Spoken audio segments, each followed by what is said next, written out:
ये अपना एक यहाँ पे गढ़ बना रहे हैं। इनकी बाहर से फंडिंग भी हो रही है। यहाँ पहले भी एक प्रकरण चला था मस्जिद का, वो भी इसी गली का ही है।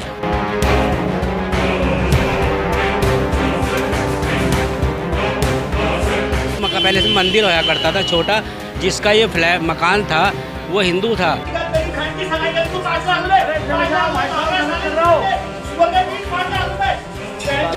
सारे आदमी ये ब्रह्मपुरी क्षेत्र में ऐसे ही घूमते हैं, आवारागर्दी करते हैं, बहन बेटे छेड़ते हैं रातों में। 6 मंजिल का फ्लैट बन रहा है और इसके अंदर असामाजिक तत्व के जो लोग हैं वो आके रहेंगे और फिर वही दंगा होगा यहाँ पे जो हो जाता है।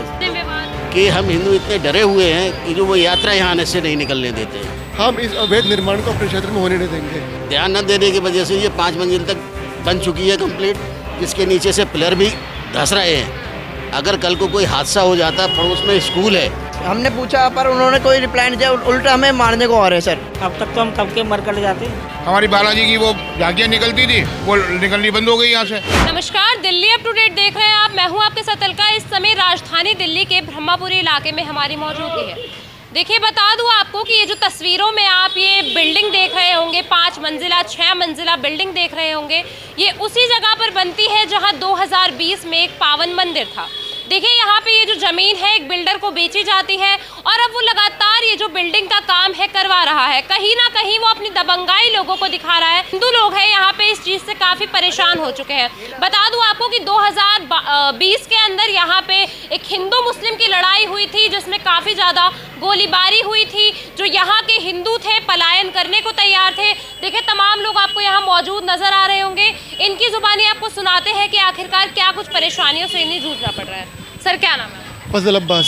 सर, आप एक मुस्लिम हैं और जो बिल्डर है वो भी मुस्लिम है। यहाँ पे जो हिंदू भूमि पर ये 6 मंजिला इमारत बना रहे हैं, क्या इन्हें किस तरीके का जो अथॉरिटी? मैडम, मुसलमान होने से पहले मैं एक भारतीय हूँ, उसके बाद में मुसलमान हूँ। और यहाँ जो हमारा ब्रह्मपुरी क्षेत्र है, यहाँ कई तरीके के अवैध निर्माण कार्य चल रहे हैं। 5-5, 6-6 मंजिल के लोग, बिल्डर के लोग खड़े हो जाते हैं, ठीक है। आसपास की सुरक्षा को चौक लगाते हैं, ठीक है, जिससे पड़ोसियों का या आने वाले जान का खतरा रहता है। जिस तरह की गली नंबर 13 में ब्रह्मपुरी में दुकान चल रहा है, 5वां लेंटर डल चुका है, आज 6वां लेंटर डलने वाला था, जिसको रुकवाया गया। प्रशासन के पास हम लोग गए, हमने वहाँ कंप्लेंट लगाई। कंप्लेंट लगाने के बाद पुलिस प्रशासन को हमने बुलाया गया, लेकिन उस मकान मालिक ने किसी शहजाद नाम के बिल्डर को उसको अपनी जिम्मेदारी दे दी है कि 5-6 मंजिल बनाने चले जा रहा है। मतलब अभी बनने से पहले ही उन्होंने किसी और को ये मकान बेच दिया? हाँ जी, हाँ जी, बनने से पहले ही उसने एक बिल्डर को मकान, शहजाद नामक बिल्डर को ये मकान बेच दिया है, जो 5 या 6 मंजिल का बिल्डिंग उसको चुनवा रहा है, जो पूरी तरीके से अतिक्रमण बिल्कुल अवैध है। ये जो इतनी संगनी गली में 6 मंजिला मकान बना रहे, तो इससे तो जान मान की हानि भी बिल्कुल खतरा है, जान मान का खतरा है। इसमें ये हिंदू मुस्लिम नहीं होनी चाहिए। सबसे पहले हमारी सेफ्टी, हमारे बच्चों की सेफ्टी, हमारे पड़ोसी की सेफ्टी होनी चाहिए। और एक भारतीय नागरिक होने के नाते, भारतीय जीवन होने के नाते, हम इस अवैध निर्माण को अपने क्षेत्र में होने नहीं देंगे। इसके लिए चाहे हमें पुलिस प्रशासन हो या MCD हो, दिल्ली सरकार हो, जहाँ तक भी हमें मिलकर चलना पड़ेगा वहाँ तक चलेंगे। इस अवैध निर्माण को हम रोकेंगे। सर, यहाँ पे जो MCD है वो लोग भी आए थे, उनके साथ भी कह रहे हैं बर्बरता यहाँ पर MCD के जो इंस्पेक्टर वगैरह आए थे, उनके साथ झगड़ा हुआ है और पुलिस मुख दर्शन मुक्ति देखती रही, ना उनको को अरेस्ट किया ना कुछ किया है। वो भी हमारी कंप्लेंट के आधार पे आई थी। और ये 6 मंजिल बिल्डिंग अलाउ भी नहीं है। 5 मंजिल तक इन्होंने लेंटर डाल रखे हैं। और लंबे समय से ये बन रहा है? ये हो गए कोई 5-6 महीने तो हो ही गए। लेकिन आप लोग तब से इसे रोकने की प्रयास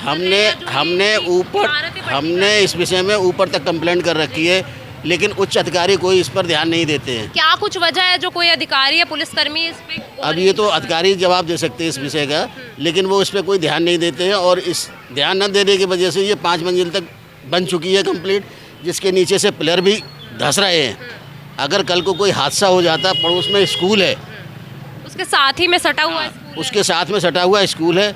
हिंदू इतना डरा हुआ है, जो कि हमारे हिंदुओं की बालाजी मंदिर 6 नंबर गली से यात्रा निकलती, शोभा यात्रा, जो आज 20 साल से निकल रही थी, 2 साल से इस गली से यात्रा नहीं निकलती है। क्या कुछ वजह है? क्या ये जो विवाद है हिंदू मुस्लिम विवाद, कि हम हिंदू इतने डरे हुए हैं कि जो वो यात्रा यहाँ आने से नहीं निकलने देते हैं। ये अपना एक यहाँ पे गढ़ बना रहे हैं। इनकी बाहर से फंडिंग भी हो रही है। यहाँ पहले भी एक प्रकरण चला था मस्जिद का, वो भी इसी गली का ही है। हर गली में मस्जिद है? नहीं, जो मस्जिद में गेट खोल रहे थे ये, वो इसी गली के बगल में है।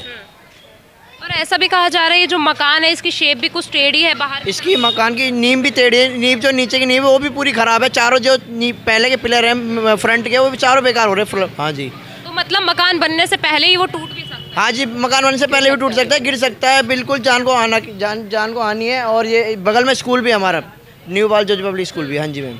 तो ये जो गलियां है ये काफ़ी पतली है मतलब, और उसमें ये जो 6 मंजिला मकान बन रहा है तो इसकी इजाज़त इन्हें किसने दी है, ये आप लोगों ने उनसे पूछा? नहीं जी, हमने पूछा पर उन्होंने कोई रिप्लाई नहीं दिया, उल्टा हमें मारने को आ रहे हैं सर। मतलब दबंगाई दबंगाई दिखा रहे हैं, बिल्डर मारने को आ रहा है। जबकि कल एमसीडी के अधिकारी भी आए थे और पुलिस वाले भी थे, उनके साथ बदतमीजी करी गई। जो बिल्डर था और जो जिसने मकान बेचा वो भी नहीं पता। सर आप यहाँ कितने समय से मैडम हैं? मेरे को यहाँ 4-5 साल हो गए। तो यहाँ पे तो जो हिंदू मुस्लिम का विवाद है क्या? नहीं, ये तो खैर चलता है और चलता रहेगा। यहाँ क्या था, अभी 3 साल के करीब होने जा रहे हैं, 2 साल या मीटिंग हुई थी, उसमें हिंदू भी बैठे थे, मुसलमान भी थे। तो सबका संविधान ये निकला था भाई इस गली में मकान अगर कोई बेचता है और अगर बनाना है तो बनाओ। मुसलमान लेके बना रहा है, कोई हमें एतराज़ नहीं है, लेकिन फ्लैट नहीं बनने चाहिए इसके अंदर। तो सबकी हामी हो गई थी। आज वही स्थिति है कि मकान ले लेते हैं और मकान लेकर फ्लैट बनाते हैं। अब ये 6 मंजिल का फ्लैट बन रहा है और इसके अंदर असामाजिक तत्व के जो लोग हैं वो आके रहेंगे और फिर वही दंगा होगा यहाँ पे जो हो जाता है। मतलब कहीं ना कहीं जो अशांति है वो फैलाने की कोशिश करते हैं, जान के बनाते हैं फ्लैट। अब इसके अंदर जो है ये अच्छा, इन्होंने जिसको पहले से मंदिर होया करता था छोटा, जिसका ये फ्लैट मकान था वो हिंदू था, वो बेच के गया, मंदिर तोड़वाया उसने, इन्होंने खरीदा उसको डबल पैसे दे के। उस दौरान भी 2020 के अंदर भी यहाँ पे गोलीबारी, हाँ गोली चली थी, इसमें दंगा हुआ था। और उसके बाद ये मंदिर अभी कुछ सालों में मंदिर तोड़ के यहाँ पे उसने मकान बेचा और बेचने के बाद ये फ्लैट बनाया उसने। अच्छा, साथ में वो भी खड़ा हो जाता है आके अपनी सपोर्ट के लिए, जिसका मकान था, कि जिससे ये ना लगे कि ये कोई मोमडन बना रहा है। वो कहता है कि मैं ही बना रहा हूँ इसको। तो क्या कुछ इन्हें फंडिंग की जा रही है? क्या तो आ ही रही है बाहर से, ये तो सबको पता है कि इनको फंडिंग मिल रही है। इनका तो मकसद ही है कि पहले 13 वहाँ से खरीदते अब यहाँ को आ रहे हैं, उसके बाद अब इधर नंबर लगाएंगे, ये इधर खरीदेंगे, इधर अपना दंगा गढ़ बना रहे हैं। ये आगे मंदिर भी आएगा, मंदिर भी पड़ता है। हिंदू किस तरीके से प्रभावित हो रहा है? हिंदू तो प्रभावित है, हिंदू तो डर जाता है भाई, हिंदू तो प्रभावित हो ही जाता है। हिंदू डरा हुआ है, डर ही जाता है हिंदू। यहाँ पे कोई भी हो, जरा सा कोई दिक्कत होती है तो यहाँ लड़ने के लिए हाँ पलायन करने लगते हैं यहाँ। सर क्या अब हिंदुओं के लिए पलायन ही एकमात्र सॉल्यूशन रह गया इन चीज़ों से निकलने का? पॉल्यूशन ये तो समाधान कोई नहीं है मतलब, मगर ये है कि इसके लिए हम लोग आवाज़ उठा रहे हैं और धीरे धीरे हमारे भाई लोग जो कि आज हम लोग खड़े हैं, जो हमने परसों भी उसका काम जो यहाँ पर ये हुआ उसकी हमने कंप्लेंटें की, दिल्ली पुलिस ने भी सहयोग दिया और एमसीडी वाले भी आए जिनसे कि हाथापाई उनकी हुई। वहाँ पर जो भी हुआ वो प्रोसीजर चल रहा है। एमसीडी कर्मचारियों से भी इस तरीके की बर्बरता। जी। और हमारे शंकर भाई हैं जो हमारे को प्रोटेक्ट कर रहे हैं, मतलब उन्होंने हमें बताया और उन्होंने भी ये आंदोलन अपना शुरू किया है और उसके लिए हम हैं। और मैं आपके माध्यम से एक बात और बोलना चाहूँगा कि मैं उन अफसरों को बोलना चाहूँगा जो अफसर ये नहीं देख रहे हैं कि वहाँ पर उस मकान की जर्जरता क्या है। सर घूसखोरी का भी मतलब वो एक जर्जर मकान है। प्लीज़ मैं आपके माध्यम से उनको बोलना चाहूँगा कि इस मकान की को देख के भाल के और उसको तोड़वाया जाए, उसको हटाया जाए ताकि कोई आगे हादसा ना हो पाए।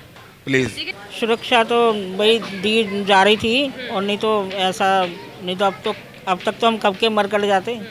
मतलब अब जो हिंदू लोग हैं यहाँ पे, जो हिंदू लोग हैं उनके लिए पलायन ही एकमात्र सॉल्यूशन रह गया। हाँ जी, हाँ बिल्कुल डर लगता है जी। और हमारी बालाजी की वो झांकियाँ निकलती थी वो निकलनी बंद हो गई यहाँ से 2 साल से। तो जिस भाईचारे की बात की जाती है, भाईचारा कहाँ है? भाईचारा तो रह ही नहीं रहा जी, वो धीरे धीरे करते जा रहे हैं अपने चारा रह गया बस यहाँ पर। मतलब अब आप लोग इतने परेशान हो चुके हैं कि आप हाँ, लोगों के पास कुछ क्यों डर लगता है कि उनका तो कुछ जाएगा नहीं, ये तो पैसा खिला देंगे तो कुछ भी करा सकते हैं। हम तो इसी मारे कुछ जल्दी से बोल नहीं पाते हैं किसी से। मतलब यहाँ घूसखोरी भी है? हाँ घूसखोरी खूब चल रही है। सर कौन सा यहाँ पे थाना लगता है? ये थाना उस्मानपुर लगता है और घूसखोरी की वजह से ये बिल्डिंगें यहाँ बन रही हैं और फ्लैट बन रहे हैं। अगर घूसखोरी न होती, एमसीडी सतर्क होता। सारे आदमी ये ब्रह्मपुरी क्षेत्र में ऐसे ही घूमते हैं, आवारागर्दी करते हैं, बहन बेटे छेड़ते हैं रातों में। जी नशापत्ती करते हैं मैम। सारे हम पूरे दिन तो घर में रहेंगे। इतनी बाइकें निकलती हैं, बहुत बाइकें निकलती हैं यहाँ से रात को और इतना शोर मचाते हुए निकलते हैं कि एकदम से जीना दुश्वार कर रखा है। ना कोई बच्चा खेल सकता, ना यहाँ कोई बच्चा निकल सकता, ना कोई हम लोग। हाँ जी आए दिन यहाँ पे ना क्या कहते हैं हाथों में मोबाइल होते हैं तो मोबाइल ही लेके भाग जाते हैं। ये जो मकान बनाया जा रहा है, पहले तो ये 5 से 6 मंजिला बनाया जा रहा है, उसके बाद जब यहाँ के लोग उसका विरोध करते हैं, एमसीडी कर्मचारियों को उसकी रिपोर्ट की जाती है, कंप्लेंट्स की जाती है, जब वो यहाँ पर आते हैं, दौरा करते हैं, तो उनके साथ भी बर्बरता का देखिए की जाती है। और साथ ही साथ आपको बता दूं कि भारत एक ऐसा देश है जहां पे विभिन्न समुदाय, विभिन्न धर्मों के लोग रहते हैं, पर वो एकजुटता का संदेश देते हैं। पर वही ये देखिए आप, यहाँ ब्रह्मपुरी की ये जो इतनी पब्लिक खड़ी है आज किस वजह से यहाँ पे एकत्रित हुई है, या आपने पूरी खबर के जरिए देखा होगा।